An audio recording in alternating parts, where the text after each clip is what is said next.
how to turn on and stay on. I was seeing this video. Actually, I was in the gym and I saw this video playing. I think it was right after the weekend when a former NBA player, a legendary player by the name of Vince Carter. Yeah, some of you know who Vince Carter is. Even if you don't play basketball, maybe some of you are familiar with Vince. He's pretty well known for basketball. He was mostly known for having a very high vertical leap and being a very, maybe one of the best in-game slam dunkers we've ever seen. You remember, if you're a basketball fan, you remember his legendary dunk contest performance at the 2000 NBA All-Star Weekend in Oakland, California, or Golden State, wherever they were playing at that time.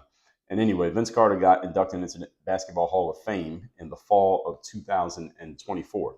And there was a video montage playing of Vince in the gym that, like, right after the weekend that he had got inducted into the Hall of Fame. I don't know why the gym played it. This is not a basketball gym I was at. It was actually a fighting gym, combat gym. And anyway, but seeing that video of Vince made me think of the critiques that people normally had of Vince Carter. Because while Vince was a great player, there were other players who were better than Vince Carter. He played a lot of years in the NBA. I think he has a record. I believe they said it. The record for the most seasons ever played in an NBA career. I believe Vince played 22 seasons in the NBA.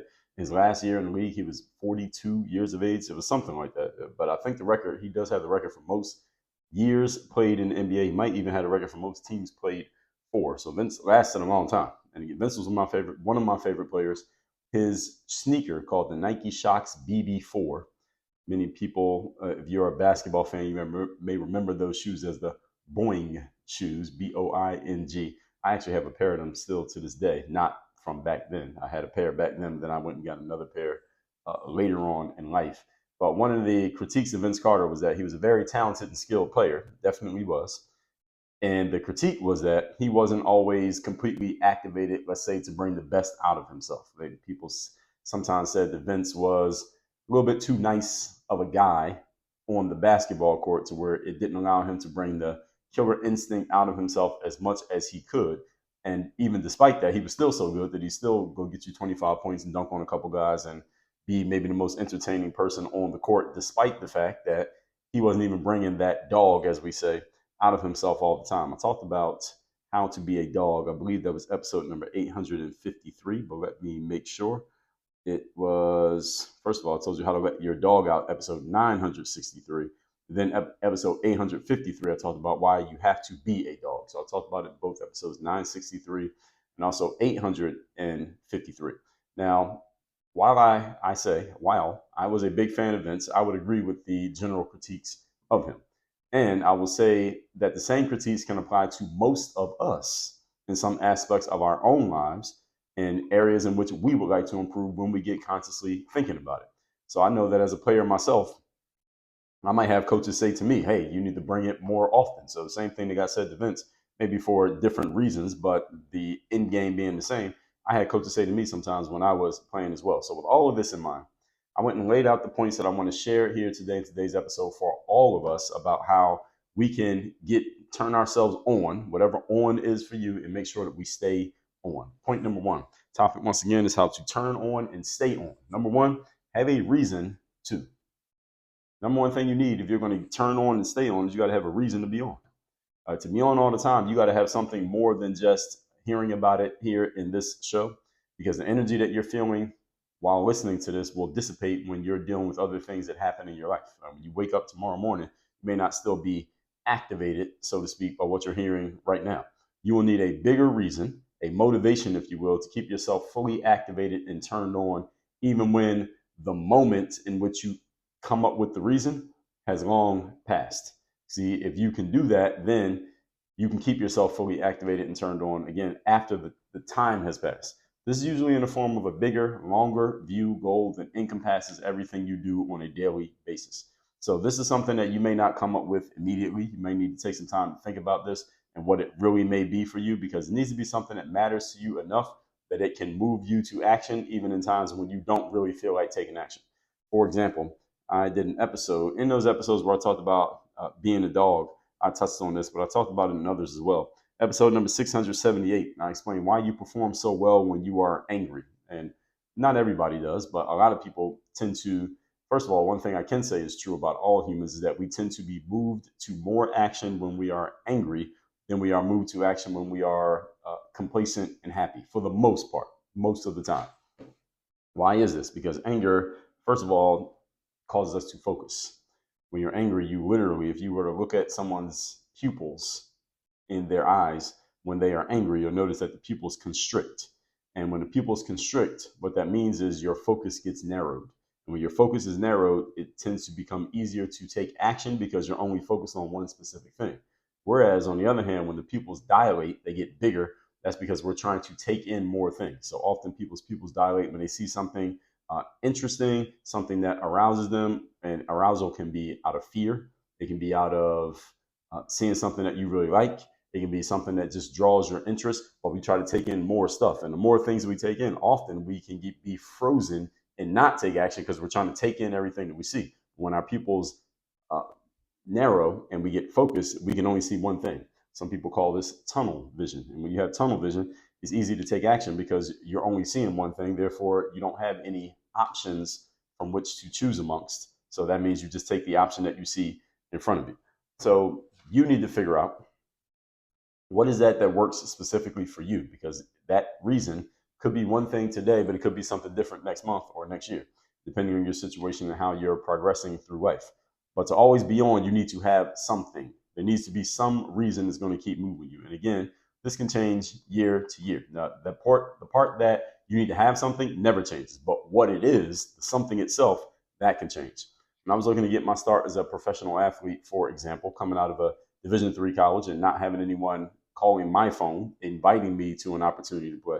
My reason was I wanted to vindicate and validate the effort that I had put into basketball up until that point, to prove that I had made it at least all the way to the playing at the professional level, even if it was for just one game. Now that worked until I actually got into playing professional basketball, played more than one game, and then I needed a different reason. I needed something else now because now I already did that, so I can't keep using that because that's already been done.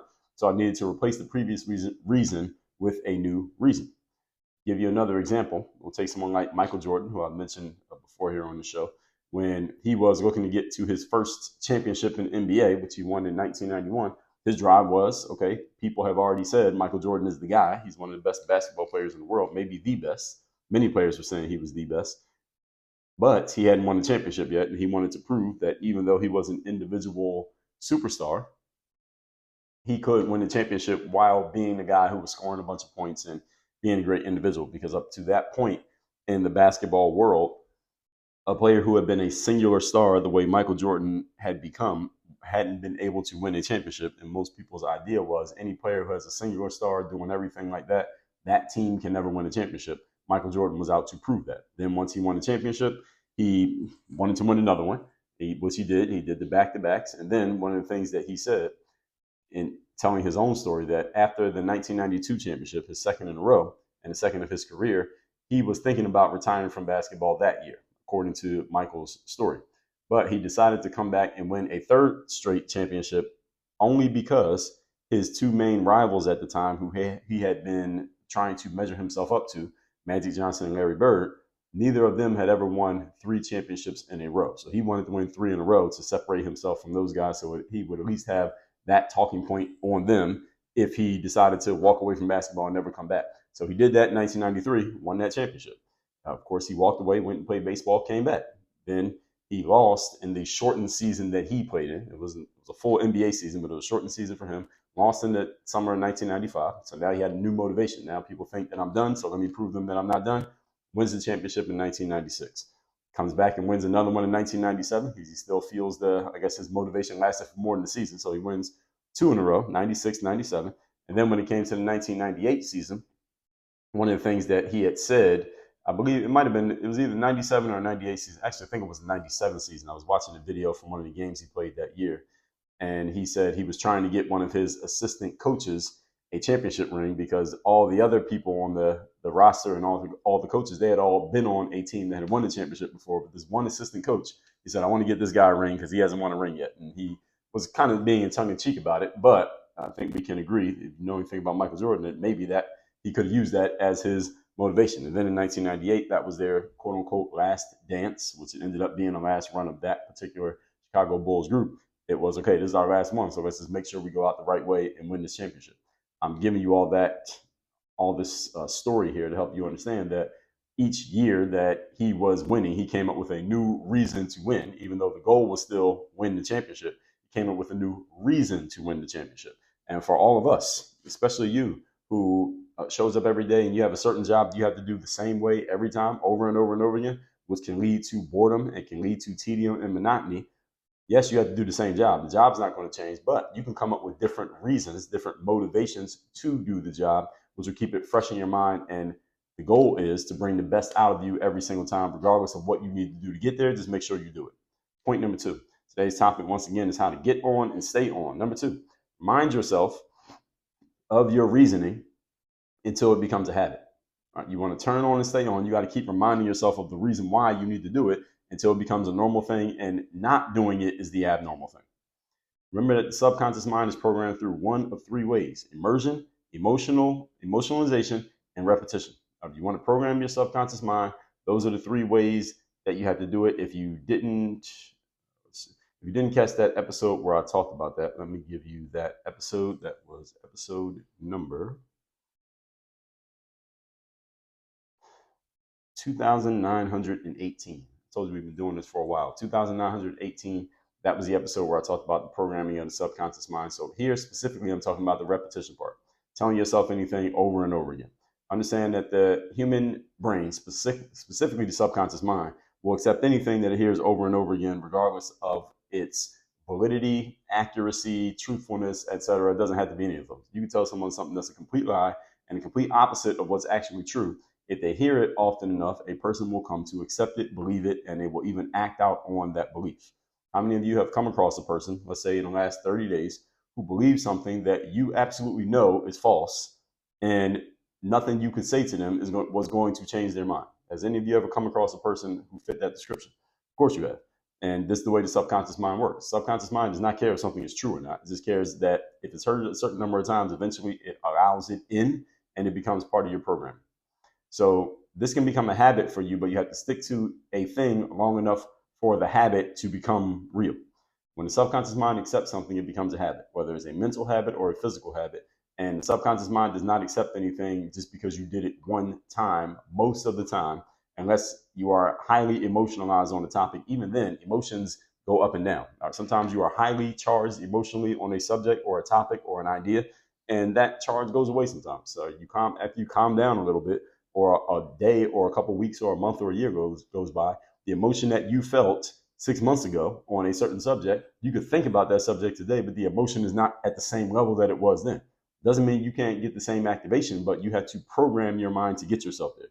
This is not something that just happens automatically and just by logically or consciously thinking about it. Because if that was the case, then we would all be on and stay on all the time, and I wouldn't need to talk about this. So for different people, this can take more or less time depending on what triggers you are using and depending on what your previous conditioning has been. So if you already know how to program your subconscious mind, it may be a faster process for you. If you don't know, get into my Bulletproof Mindset program, which you can get at workonyourgameuniversity.com/BPM, which stands for Bulletproof Mindset. Make sure you put the www there to get to that link. And also, as a member of the university, you get full access to all of our programs, including Bulletproof Mindset. But this can take more time for some and less time for others. It also depends on what the subject matter is and what the reason is. So for some of you, this can be almost immediate because maybe you're already on the brink. You're already there. You're already locked in and you already have reasons to do so. For others, you're starting from zero. It may take a little bit more. One thing that I will promise you, however, is that this is part of human nature. So as long as you listen to this, are an actual human, then this will work for you. It's just a matter of maybe it'll take you a little bit longer and a little bit more effort. Because remember, we're in a results-based business, so the outcome is what matters. So as long as you stick to it long enough to where you get to the point that you don't have to think about it anymore, as long as that may take, you get there. Ideally, you want to use all 3 techniques: emotionalization, immersion, and repetition to speed up the process. Again, listen to episode 2918. Point number 3. Today's topic, once again, is how to turn on and stay on. Number 3, allow yourself to be pushed by outside sources if it works. This is a very simple one, being that I'm using sports as an example. If you have ever played a sport, you had trainers and you had coaches, maybe teammates, also maybe opponents, training buddies, training partners, etc., around you. And one of the things that those people did, whether they did it on purpose or indirectly, is they motivated you. They pushed you for some reason. Maybe you had an opponent who was a little bit better than you, which indirectly pushed you to make yourself better, or pushed you to figure out what is this opponent doing that is making the competition or the game harder for me. Let me figure it out. Let me make my game better so this person stops beating me every time. Or your coach may have been pushing you on purpose, or your trainer pushes you to do that extra set that you didn't want to do. Maybe your training partners or your teammates push you to do stuff that you didn't really want to do because they're just indirectly push you because they're better than you. Maybe they directly push you by saying, hey, you can do more, you can do better, you can be faster, you can be a higher level performer for our team, or a higher level performer in this training that we're doing. And they directly just told you that. So remember that we're in a results-based business. Therefore, if you produce your best results, or you have produced your best results when being pushed by an external factor, and that is what brought the best out of you, then you should use it all the time. You should be looking for ways to do that as much as possible so you can bring the best out of yourself all the time. Because the goal is not comfort, everybody. Let's remember, that's not the goal. The goal is performance. The goal is results. Performance leads to results. So if your best performance is a result of discomfort, and then that best performance leads to the results that you want, then that means you should allow yourself to be put into a position of discomfort as often as you possibly can, because that allows you to, or it pushes you to produce your best result. So use whatever works. If what works for you is negative energy, thinking about something that made you mad or angry or upset, or a person who's made you mad, angry, or upset, and that brings the best effort out of you, then you want to figure out a way to use that and channeling that energy into your performance completely, so you're not letting any energy leak out in unproductive ways that are not useful for the goal. If positive energy does it for you, then do it that way.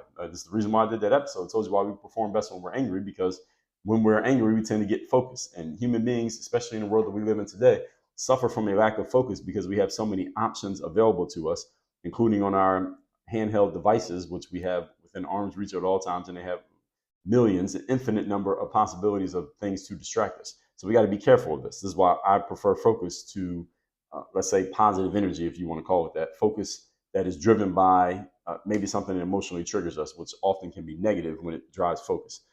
So whatever produces those best results. Legendary baseball player Ted Williams, for example, he was known for looking for or even creating controversy through the media. So what Ted Williams would do, and he played back in the days, I believe this was before I was born, Ted Williams was playing. But what he would do is he might even stoke some controversy through the media. So he would have the media people, the reporters, come up to him after games or before games to ask him questions, which they do in the sports world. And it is said that Ted Williams would be purposely rude to them and purposely short with them, and not really giving them any material to work with which to write their journalistic stories. So the reporters would take it out on Ted Williams by writing negative things about him in the newspapers. Then Ted Williams would see the negative things that got written about him in the newspapers and use those negative stories as motivation to drive himself to be an even better player. Ted Williams is in the Hall of Fame, one of the legendary players in the game of baseball. So he just basically took the anger that he had created on purpose, and he used that to motivate him to do his performance on purpose on the field. Michael Jordan, again, I gave you some examples of him. He was known for using anything and everything he could find that was outside of himself to motivate himself to bring his best performances out. And this was happening even after he had already been widely recognized as the best player. Ted Williams, the same thing. He was widely recognized as the best hitter in baseball, yet he still kept looking for ways to motivate and push himself. There's a hint in there, right there in that sentence that I just gave you, that you should be catching about both of those guys I mentioned. Michael Jordan and Ted Williams, both already recognized as the best at what they did, still looking for ways to keep themselves motivated and activated, even though they were already on top. A good coach or a good trainer, their job is to push you, and generally to push you further than you may be willing to push yourself. And the point being to help you achieve more results in less time. And anyone who can help you achieve more results in less time, you should listen to them, soak up everything they have, and just follow everything that they're telling you to do. I talked about this in episode 1058 when we talked about the 3 levels of people. That 2 days individual, that's the type of person who will push you to do stuff faster and sooner than you were expecting to do them. And that's the person you want around you. Not everybody is looking for that type of energy because many people are more in search of comfort than they are results. But assuming that you're a person who's in search of results, that's the kind of person you want to get around you. So one good way to always be on is to have other people around you who will push you to do stuff that, again, you probably wouldn't have pushed yourself to do, at least not at that level, at least not at that speed, and at least not for those reasons. But you want to use that because, again, good thing is, folks, we don't have to limit our thinking to just what we can come up with on our own. We can use the brains and the insights of other people. Recapping today's class, which is how to turn on and stay on. I told you this came from me seeing a video montage of legendary basketball player Vince Carter. I thought about one of the critiques of Vince was that he didn't seem to always be mentally on and wanting to stay on. Despite that, he was still a great basketball player. This guy was so skilled and also talented. And it got me to thinking that all of us have the same issue. Right? We don't always turn on and we don't always stay on, despite the fact that we have some skill, ability, and potential. So let's talk about what to do about it. Number one, have a reason to be on. All right. Human beings need reasons, not resources. Any of you who feels like you're short of resources right now, I think everybody feels like they're short of some type of resource when it comes to something that you want. And it's not that you're lying. You are short on resources, but you need reasons more than you need resources. Point number two, remind yourself until it becomes a habit. Remember how the subconscious mind gets programmed? One of them is through repetition. Remind yourself of anything often enough, you will come to accept it, believe it, and you will live out what you believe. And number three, allow yourself to be pushed by outside sources if that works. The job of a coach or a trainer or a mentor or an accountability partner, anything like that around you in life is to push you to do things that you either otherwise would not have done or that you would have taken a lot more time to do or you would have moved a lot more slowly to actually do them. You want people around you who will push you out of that comfort zone and get you moving even before you believe you are ready. Why? Because you will still be able to do it. You don't have to be quote unquote ready in order to take action. And any of you who waits until you are ready to do things, you're going to run out of time. So get around people who will push you before you're ready. All that said, text number is down below in the description. Get into my texting community. WorkOnYourGameUniversity.com. Have me as your direct coach. Get to work with me directly as your coach who is pushing you out of your comfort zone into speed of outcome, speed of action, speed of decision, and speed of results. WorkOnYourGameUniversity.com. Work on your game. Dre, all